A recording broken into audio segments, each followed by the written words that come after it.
ایک ایسی دنیا جہاں پانی قیمتی موتی بن گیا ہوگا، آسمان برسنا بھول جائے گا اور زمین اگنا چھوڑ دے گی۔ ایک ایسی آزمائش جسے آنے سے پہلے ہی انسانیت کی کمر توڑ دی ہوگی۔ زمین پہ وہ حالت اور وہ عذاب نازل ہوگا جو انسان ایک بن پانی کے لیے اپنا ایمان بیچنے کے لیے تیار ہو جائے گا۔ دجال، یہ نام آپ نے بچپن سے سنا ہوگا۔ خوف، فتنہ اور تباہی کی سب سے بڑی علامت۔ ہر مسلمان جانتا ہے کہ دجال آئے گا اور دنیا کو اپنے فتنے میں مبتلا کرے گا۔ آپ سوچتے ہوگے کہ یہ فتنے کے بارے میں ہم سب جانتے ہیں، لیکن ایسا نہیں۔ جو آج جانیں گے یہ سنی سنائی کہانی نہیں ہے۔ آج ہم ان حدیثوں کے دروازوں کو کھولیں گے جو بتاتے ہیں کہ دجال کے آنے سے ٹھیک پہلے اس دنیا کا حال کیا ہوگا، وہ حقیقت میں کیسا دکھے گا، اس کے پاس ایسی کون سی طاقتیں ہوگی جو بڑے بڑے مومنوں کا ایمان ڈگمگا دے گی۔ یہ وہ تفصیل جو شاید آپ نے پہلے نہیں سنی ہوگی۔ آخر ایک شخص پوری دنیا کو اپنے آگے سجدہ کرنے پہ مجبور کیسے کر دے گا، اور یہ تاریخ کا سب سے بڑا فتنہ، دھوکہ اپنے عروج پر ہوگا، تو اسے مٹانے کے لیے آخری فیصلہ کہاں اور کیسے ہوگا؟ تو آئیے شروع کرتے ہیں اس دردناک اور روح کپا دینے والی حقیقت کا سفر۔ ایک قوم جو اپنی نافرمانی اور گناہوں کے عذاب میں پس رہی ہوگی۔ دجال اچانک نہیں آئے گا، اس کے آنے سے پہلے عذاب الہی کا ایک سخت دور شروع ہوگا۔ صحیح حدیث کے مطابق دجال کے آنے سے ٹھیک 3 سال پہلے اللہ زمین پر سوکھے کا عذاب مسلط کر دے گا۔ پہلے سال آسمان کو حکم ہوگا اپنی 1/3 بارش روک لے اور زمین اپنی 1/3 پیدائش روک لے۔ دوسرے سال آسمان 2/3 پانی روک لے گا اور تیسرے سال پانی کا ایک قطرہ بھی نہیں گرے گا۔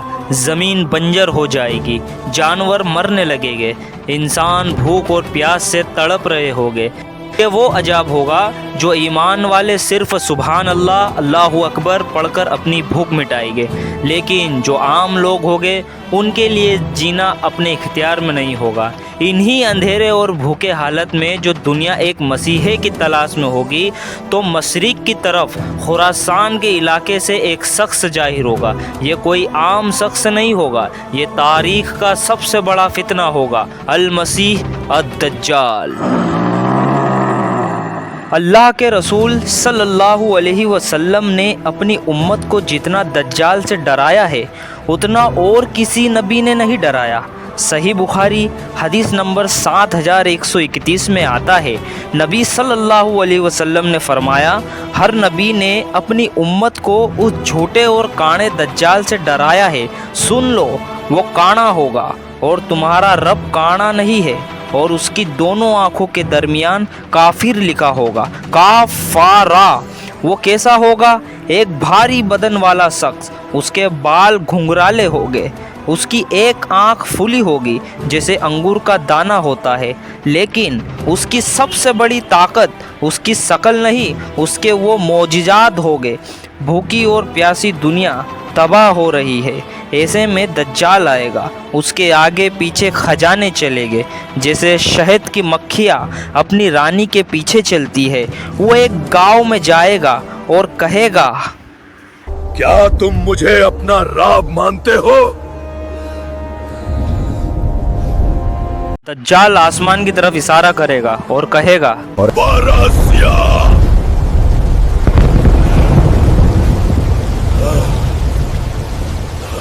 اور اچانک آسمان سے بارش ہونے لگے گی۔ وہ زمین کو حکم دے گا، زمین ہریالی سے ابھر آئے گی، جانور دودھ سے بھر جائیں گے، بھوکے پیاسے لوگ جن کا ایمان کمزور ہوگا وہ سجدے میں گر جائیں گے اور کہیں گے، ہاں،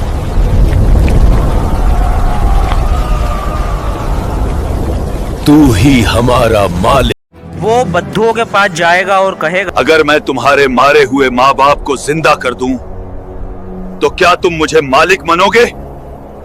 لوگ کہیں گے ہاں، تو شیطان ان کی ماں باپ کی شکل میں آ کر کہے گے، اے میرے بیٹے، اس کی بات مان لے، یہی تیرا مالک ہے۔ صحیح مسلم حدیث نمبر 2932 کے مطابق اس کے پاس آگ اور پانی دونوں ہوگے. جو لوگوں کو آگ نظر آئے گی وہ اصل میں میٹھا پانی ہوگا، اور جو ٹھنڈا پانی نظر آئے گا وہ جلا دینے والی آگ ہوگی. رومن اور یہودی اس کے ساتھ ہو جائے گے. مکہ اور مدینہ کے علاوہ ہر شہر پر اس کے قدم پڑے گے. اصفہان کے 70,000 یہودی جنہوں نے ہری چادریں پہنی ہوگی دجال کے پیروکار بن جائیں گے. دجال جب مدینہ کی طرف پڑے گا تو فرشتے اسے واپس لوٹا دیں گے. وہ مدینہ میں داخل نہیں ہو سکے گا. وہ مدینہ کے باہر ایک نمکین میدان میں اپنا ڈیرا ڈالے گا. اس وقت مدینہ میں 3 زلزلے آئیں گے، اور جتنے بھی منافق ہوگے وہ مدینے سے ڈر کے مارے دجال کی طرف آ جائیں گے. پھر مدینہ سے ایک نوجوان نکلے گا، ایمان اور تقوی والا. وہ دجال کی آنکھوں میں آنکھیں ڈال کر کہے گا، اے لوگوں، یہ وہی دجال ہے جس کے بارے میں اللہ کے رسول نے ہمیں بتایا تھا. دجال کے چہرے پر غصہ اور جلال آئے گا. وہ اپنے لوگوں سے کہے گا، اسے پکڑ لو اور اس سے یہاں سے ہٹا دو. حکم ملتے ہی آری چلائی جائے گی اور اس نوجوان مسلمان کے 2 ٹکڑے کر دے گی. دجال ان 2 ٹکڑوں کے بیچ سے گزر جائے گا اور پھر کہے گا، اٹھ کھڑا ہو.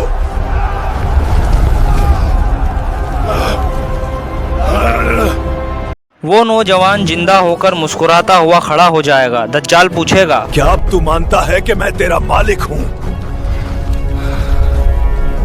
وہ نوجوان جواب دے گا، اب تو میرا یقین اور بھی پختہ ہو گیا ہے کہ تو ہی جھوٹا دجال ہے. دجال بوکھلا جائے گا. دوبارہ اسے قتل کرنا چاہے گا مگر اللہ اس نوجوان کی گردن کو تانبے کی بنا دے گا. پھر دجال کی تلوار اس پر اثر نہیں کرے گی. اس کے بعد دجال اس کو اٹھا کر آگ میں پھینک دے گا جو اصل میں جنت ہوگی. یہ صرف جواب نہیں تھا، یہ دجال اور اس کے پیروکار کے لیے ایک تنبیہ تھی کہ حق کبھی باطل کے لیے ہارتا نہیں. وقت گزرتا گیا. دجال پوری دنیا کو رونتا ہوا شام کی طرف بڑھے گا. مسلمان دجال کے خوف اور ظلم سے بچنے کے لیے جبل دوحان اور دمشق میں پناہ لے گئے. امام مہدی مسلمانوں کی قیادت کر رہے ہوگے. معاشرہ سخت ہو جائے گا. دشمنوں کی تعداد بے شمار اور مومن بھوک پیاس سے نڈھال.